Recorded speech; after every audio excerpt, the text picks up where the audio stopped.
The Unsolved Locker 103 Incident. I've never told anyone this before, but back in high school there was a mystery that still haunts me to this day. It's been years, and I can't shake the feeling that something bigger was at play. It all started my junior year. Locker assignments came out the week before school started, and I was given locker 103. It seemed like any other dented, beat-up locker in the hallway. But as soon as I opened it, I noticed something strange. Taped to the back wall was a faded Polaroid photo of 3 students standing in the same hallway, smiling. The weird thing? I didn't recognize any of them, and I knew almost everyone in my small-town high school. Curious, I took the photo to the front office. The secretary, Mrs. Robbins, frowned when she saw it. "You found this in locker 103?" she asked, her tone sharp. When I nodded, she muttered something under her breath and then said, "Leave it with me. That locker's always been problematic." Problematic?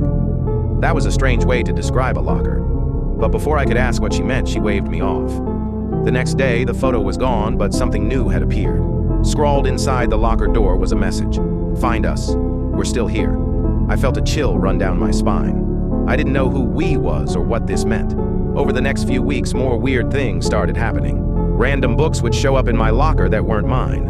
One was a yearbook from 1985. Flipping through it, I found the same 3 students from the Polaroid. They were seniors that year, and their names were crossed out in red pen. No one I asked remembered them, not even the teachers who had been there for decades. Then came the night of the homecoming game. I stayed late to help clean up after the pep rally. Walking past the lockers, I heard faint whispering. I froze.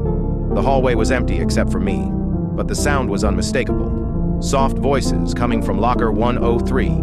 Terrified, I opened it. Inside, there was nothing but my backpack. But as I stood there, I swear I heard a faint laugh behind me. I spun around, but no one was there.